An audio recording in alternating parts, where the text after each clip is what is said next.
Today, the subject issue of my lecture and conference is the psychology of perception, the doctrine of PP and DT. इसके पहले हम कुछ आप लोगों से गुफ्तगू कर लें। मेरे जितने छात्र आर्मी में कर्नल, ब्रिगेडियर्स, कैप्टन्स और जो तैयारी कर रहे हैं एयरफोर्स, आर्मी, नेवी में, पैरामिलिट्री फोर्सेज में भी, उनको मैं बहुत बहुत आशीर्वाद देता हूं। और मेरे बहुत छात्र, जो सारे छात्र सिविलियन हैं, जो मेरी किताबें पढ़े हुए हैं, जो मेरी आर्टिकल्स पढ़ते हैं प्रतियोगिता दर्पण हिंदी में, इंग्लिश में, सामान्य ज्ञान दर्पण में, सक्सेस मिरर में, और बहुत सारे धन्यवाद आपके आए हैं। जो मैंने पैरामीटर ऑफ सिलेक्शन गूगल पर लिखा था, उस पैरामीटर ऑफ सिलेक्शन में जाने के लिए आप या तो टाइप करें पैरामीटर ऑफ सिलेक्शन बाय जेबीमल गूगल खोल करके, या गूगल खोलने के बाद लिसनिंग खोलें और लिसनिंग खोलने के बाद आप बोलें पैरामीटर ऑफ सिलेक्शन बाय जेबीमल, तो आपके सामने 3-4 पेज का पैरामीटर ऑफ सिलेक्शन आ जाएगा। मैं इसके पहले आप लोगों जो मुझको बहुत बहुत याद कर रहे थे, उस पर मैं एक शेर सुना दूं, क्योंकि आप लोगों का तमाम टेलीफोन आया है कि गुरुजी अपने कॉन्फ्रेंस में, अपने लेक्चर में, अपने डिस्कशंस में, अपने कंटेंट्स में शेर शायरी का जरूर यूज करिएगा, इससे पब्लिक ह्यूमरस होती है। तो मैं एक शेर सुना दूं आपको। खुदा ने कहा अपने गमों की नुमाइश न कर, भाग से ज्यादा पाने की ख्वाहिश न कर, जो तेरा अपना है तेरे दर पर खुद ही आएगा, उसे बार बार बुलाने की आजमाइश न कर। इस शेर को सुनने के बाद एक छात्र मेरा चंडीगढ़ का, बहुत ही प्यारा है, उसने एक शेर भेजा है और शिकायत के रूप में भेजा हुआ है, उसको भी मैं सुना दूं।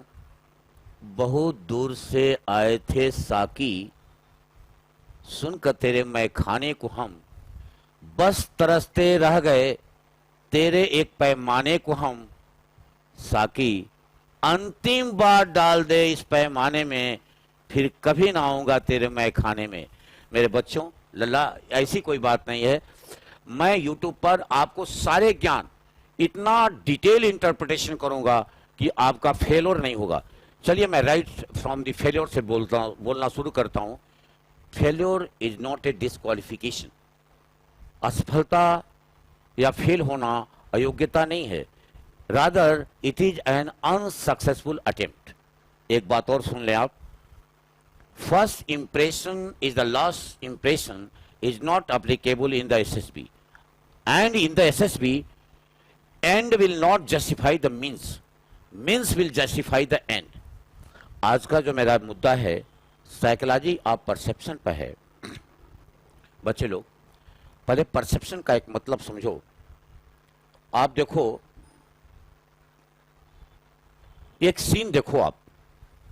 परसेप्शन का अर्थ समझो, अवधारणा होता है, बोध करना होता है, प्रत्यक्ष ज्ञान होता है और अनुभूत करना होता है। किसी चीज के बारे में एक बेसिक सेंसेसरी इनपुट करना, उसको देख करके पहला जो आपके दिमाग में आवरण आता है, अवधारणा बनती है, उसको परसेप्शन कहते हैं। मैं छोटा सा एग्जाम्पल से इसको आपको समझाने का प्रयास कर रहा हूं। एक पहाड़ी पर मॉन्क, MONK, ये बौद्ध भिक्षु को मॉन्क कहा जाता है। एक पहाड़ी पर एक मॉन्क खड़ा हुआ था। ये देखिए मॉन्क है। ये 3 दोस्त पहाड़ी के नीचे से जा रहे थे। इन तीनों दोस्तों में आपस में डिस्कशन शुरू हुआ और इन्होंने कहा कि ये मॉन्क की गाय गायब हो गई है। He has misplaced his cow and he is trying to find out the cow, so he is on the mountain. तो दूसरे दोस्त ने कहा कि तुम गलत हो। उसके परसेप्शन को दूसरे दोस्त ने गलत ठहरा दिया। उसके परसेप्शन से सहमत नहीं हुआ। जब परसेप्शन में डिसएग्रीमेंट होता है तभी तो वहां बहस होती है। तो अब देखिए, दूसरा दोस्त कहता है कि तुम गलत हो, उसकी गाय नहीं गायब हुई है, वो उसके दोस्त गायब हो गए हैं, इसलिए वो ऊपर पहाड़ी पर चढ़ा हुआ है दोस्तों को खोजने के लिए। तीसरा दोस्त कह रहा है कि तुम भी गलत हो, क्योंकि अगर वो दोस्त खोजता तो नीचे देखता, गाय खोजता तभी नीचे देखता, वो नीचे नहीं देख रहा है। इसका मतलब उसके दोस्त गायब नहीं हुए हैं। तीसरा दोस्त कहता है कि मैं सही बताता हूं, वो साधना कर रहा है। तो दोनों दोस्त फिर उसके परसेप्शन से सहमत नहीं होते हैं। वो बोलते हैं कि उसको साधना करना होता है तो साधना की 3 स्थिति है, या तो वज्रासन में, या तो पद्मासन में, या तो सुखासन में। इन तीनों आसन में से किसी पर नहीं बैठा हुआ है, इसलिए वो साधना भी नहीं कर रहा है। तीनों ने कहा ठीक है, हम लोग आपस में क्यों बहस करें, चलो अब ये तीनों पहुंच रहे हैं मंक के पास। चलो हम लोग चल करके साधु महात्मा जी से पूछ लेते हैं कि महात्मा जी आप क्या कर रहे हैं ऊपर। ये तीनों पहुंचते हैं और पहुंचने के बाद से ही उनको प्रणाम करते हैं, उनसे आशीर्वाद प्राप्त करते हैं और उनसे यहाँ यह निवेदन कर रहे हैं कि महात्मा जी आप क्या अपनी गाय खोज रहे हैं। तो महात्मा बोलते हैं कि बच्चा मैं तो गृह शास्त्र में हूं नहीं, मुझे दुनिया से कोई मतलब नहीं है, तो मैं क्यों गाय पालूंगा, मेरी गाय क्यों गायब होगी और गाय को मैं क्यों खोजूंगा। तो दूसरा दोस्त ने कहा कि क्या महात्मा जी आप अपने मित्र को खोज रहे हैं।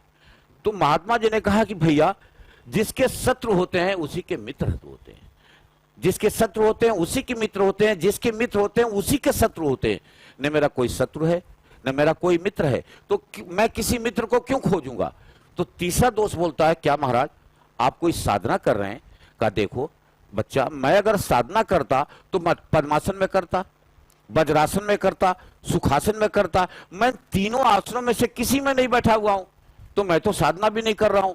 तब ये बोलते हैं कि महाराज जी, ये बोलते हैं महाराज जी आप बताओ आप कर क्या रहे हैं। ये महाराज जी आप ही खुद बता दीजिए कि आप क्या कर रहे हैं। तो महाराज जी बोलते हैं कि बच्चा सोने की 3-4 स्थितियां होती हैं। एक तो आदमी जो सो रहा हो उसको जगाया जा सकता है, दूसरा आदमी जो सोने का नाटक कर रहा हो उसको भी जगाया जा सकता है, तीसरा आदमी जो तंद्रा की स्थिति में हो। तंद्रा की स्थिति वो होती है कि ना आदमी सोता है ना जगता है ना जगने का नाटक करता है, उसकी आंख खुली रहती है, वो आंख से देखता रहता है लेकिन उसको दिखाई नहीं देती, उसे तंद्रा कहते हैं। ये आती है 12-1 बजे रात के बाद, इसलिए जितने एक्सीडेंट्स होते हैं रात को 2 बजे के बाद ही होते हैं, क्योंकि वो लोग तंद्रा में होते हैं, उनको दिखाई नहीं देता। तो बोले महाराज जी कि ये तीसरा तंद्रा की स्थिति होती है। अब ये बताओ मैं तो चौथे स्टेज की बात कर रहा हूं, जो लोग जगे हुए हैं वो सो रहे हैं, उनको मैं जगा रहा हूं। जो जगे हुए हैं वो जागरूक नहीं है, वो अपने भविष्य से जगे हुए नहीं है, क्योंकि मैं उनको जगा रहा हूं जो जग रहे हैं, तब क्योंकि जो जगेगा वही सफल होगा, वही सफलता प्राप्त करेगा, वही लाइफ को डैश करेगा, वही लाइफ के चीजों को पाएगा, वही लाइफ में झंडा गाड़ेगा, वही सफल होगा, वही कीर्तिमान स्थापित करेगा, वही रिकॉर्ड ब्रेक करेगा। मैंने आपको बता दिया कि परसेप्शन में क्या दिक्कत है। आप देखिए एक और एग्जाम्पल देखिए आप कि ये बागीचा है, आपने एक बोध किया, दिखाई दिया पेड़ दिख रहे हैं, काफी पेड़ हैं, तो आपने बोध किया, अवधारणा की, आपने बेसिक सेंसेसरी इनपुट अपने माइंड में लाया आपने देखने के बाद कि ये बागीचा है। लेकिन जब आप पास जाकर के उसको बोलते हैं कि आम का बागीचा है तो ये अपरसेप्शन हो जाता है, और जो आप कह रहे हैं बागीचा है, जो आपने बोध किया वो आपका परसेप्शन है। जिस वक्त आप मीनिंग पाते हैं, जिस वक्त आप उसको इंटरप्रेट करते हैं, जिस वक्त उसका अर्थ ग्रहण करते हैं, जिस वक्त आप एक्सप्लेन करते हैं, वास्तविकता पहुंचते हैं, तो उस वक्त वो अपरसेप्शन हो जाता है। जैसे छोटी सी बात एग्जांपल दें आपको, दूर से देखेंगे तो आप समझ में आएगा एक किताब है, लेकिन पास आएंगे तो आपने देखा यू कैन विन, ये शिव खेड़ा की मोटिवेशनल बुक है, ये परसेप्शन है। और दूर से आप देख रहे हैं कि किताब है, ये परसेप्शन है। एक और एग्जांपल सुन लीजिए आप, मैं हिंदू मैथोलॉजी पर आपके जा रहा हूं।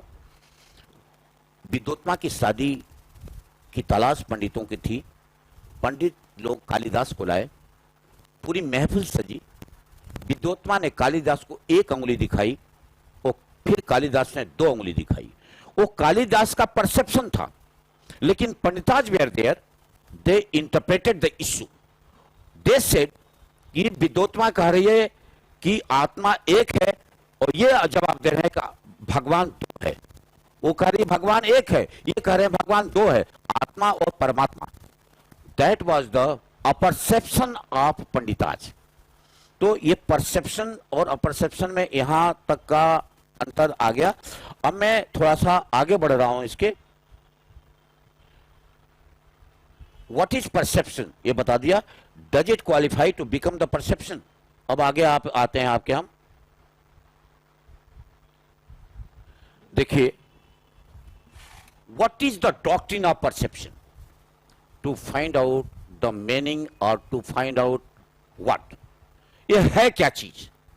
कोई भी पिक्चर दिखाई जा रही है तो ये picture perception and description test है। ये है व्हाट फाइंड आउट करना कि है इसमें क्या। This meaning may be common to everyone, everybody, and even may not be common. अब देखिए, जो वो जो पंडित लोगों का सीन आया है, देखिए यहां पर देखें आप, जो ये लोग मीनिंग ड्रा कर रहे हैं ये लोगों के लिए कॉमन है नहीं, तभी तो परसेप्शन है ये। अब परसेप्शन तो पंडित जी ने किया है, ये परसेप्शन तब है कि मीनिंग इन लोगों के लिए कॉमन नहीं है। आगे बढ़ते हैं, the meaning may be common to everybody and may not be common, this throws the agreement. यही तो डिसएग्रीमेंट क्रिएट करता है। एग्रीमेंट और डिसएग्रीमेंट में यही तो बहस होती है, तभी तो परसेप्शन ऑफ परसेप्शन में बदलता है। जब किसी चीज पर डिस्प्यूट होगा, आप कुछ परसीव कर रहे हैं, मैं कुछ परसीव कर रहा हूं, कोई आदमी कुछ परसीव कर रहा है, तभी तो बहस होगी, तभी तो डिसएग्रीमेंट आता है। आप देखिए, द मीनिंग, जो इसका अर्थ है, द परसेप्शन है, the meaning is supplied by you, the meaning is supplied by you, because psychologist does not supply the meaning. जो वहां का सिस्टम है सिलेक्शन का, वो आपको मीनिंग सप्लाई नहीं करता है, वो केवल स्टिमुलस सप्लाई करता है। Psychologist only supply the stimulus. और बच्चे एक चीज समझ लो, what does qualify to become the stimulus? Stimulus का मतलब होता है कोई सीन जो आपको उद्वेलित करती हो, प्रोवोक करती हो, जो आपको इमोशंस में लाती हो, जो आपको इनिशिएट करती हो, जो आपको कभी कभी इंस्टिगेट करती हो, कभी कभी आपको कंपेल करती हो एक्शन लेने के लिए, उसको स्टिमुलस बोलते हैं। इसकी अपनी खुद ही डॉक्ट्रिन है। कभी आप जब टीएटी पाऊंगा तो स्टिमुलस पर, ओबीएस पर मैं बहुत बोलूंगा, इतना बढ़िया आपका कॉन्सेप्ट क्लियर कर दूंगा कि आपको एसएससी में कोई भी दिक्कत नहीं होगी। इतने साहित्य लिखा है, 9 किताबें मैंने लिखी हुई है, आपको कोई दिक्कत नहीं होगी, क्योंकि ये सिलेक्शन, ये नॉलेज बेस्ड सिलेक्शन नहीं, ये बिहेवियर पैटर्न बेस्ड सिलेक्शन है। इतना ध्यान रखें आप। मैं आज के इशू से ना भटकूं, इसलिए बार बार मैं आ रहा हूं आपके इशू पाइए। Psychologist only supplies the stimulus, meaning supply नहीं करता। अब आइए आप, it contents in meaning becomes your personality. आप ये कंटेंट्स के पहले मैं एक और कॉन्सेप्ट को क्लियर कर दूं कि एसएसबी में ये 3 टेक्निक, ये मनसा, वाचा, कर्मणा। मनसा मतलब प्रोसेस, ये साइंटिस्ट देखता है, और एक कर्मणा एक्शन, ये जीटीओ देखता है, और वाचा कंटेंट वर्ड्स, ये इंटरव्यूइंग ऑफिसर देखता है। इंटरव्यू टेक्निक है ये। तो जो कंटेंट्स आप होते हैं, जो छोटे छोटे आपके पॉइंट्स होते हैं, कंटेंट्स होते हैं, जब आप मीनिंग को एक्सप्लेन करते हो कंटेंट के साथ, तो आपकी पर्सनालिटी बनती है। जो भी आप बिंदु, आप अपने मीनिंग जो भी आपने परसीव किया है, उस बिंदु को, उस कंटेंट्स को उस मीनिंग के साथ जब लगाते हो, तब आपकी पर्सनालिटी बन जाती है। आगे बढ़ते हैं, द मिनी बोर्ड। देखिए 2 प्रकार की बोर्ड होती है, एक तो फाइनल राउंड की बोर्ड होती है, और ये मिनी बोर्ड जो आपकी स्क्रीनिंग में बैठती है। The mini board will find out your word, need, mental set, defence mechanism and your cognitive word. Cognitive word होते हैं जिस वर्ड को आप, जिस वर्ड का संदर्भ लेते हैं, जो वर्ड आपके अराउंड होता है, वो आपके कॉग्निटिव वर्ड होता है। जो जिसकी आप पहचान करते हो, जो आपकी पहचान करता है, उसको कॉग्निटिव वर्ड बोलते हैं। डिफेंस मैकेनिज्म, अपने बात को तोड़ मरोड़ करके पेश करना। ये scientist, this technique, psychological technique is most strong technique to find out your casual behaviour and defence mechanism. This is all about the defense mechanism, your need, your mental state. The last point है, your means objects are governed by your context. Context मैंने संदर्भ। तो आपका जो means है, मतलब है, जो आपका ऑब्जेक्ट है, जो आपका टारगेट है, ये आपके कॉन्टेक्स्ट से ही गवर्न होते हैं। डिसएग्रीमेंट इन परसेप्शन, आप इसको जरा ध्यान से सुने बच्चे। Every character has got its own characteristics. one portion of the scene may be hazy which may not support the other portion. ये अभी फिगर के साथ आपको समझाऊंगा. There may be different reasons for your perceiving. It may be need, stimulus, interest, liking or value etc. अब आइए अब आपका इंटरप्रिटेशन बिल्कुल स्पष्ट हो जाएगा. इसके पहले आप चले देखिए, every character has got its own characteristics. Second point, one portion of the scene may be hazy which may not support the other portion. There may be different reasons for your perceiving. It may be need, stimulus, interest, liking and value etc. अब आइए आप ये देखिए, यहां आइए,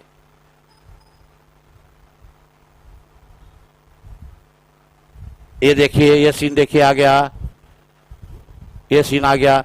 देखिए एक लड़का है, ये 5 लोग बैठे हुए हैं. अगर आपने इनको परसीव किया और इनको परसीव नहीं कर पाए आप, तो यह पोर्शन इस पोर्शन को सपोर्ट नहीं कर रहा है. जो मैंने पहला पॉइंट बोला है कि every character has got its own characteristics. प्रत्येक चरित्र की अपनी विशेषताएं हैं, विशिष्टताएं हैं. हाँ, I will take you back to the previous issue कि one portion may not push to another portion and that becomes the problem of perception.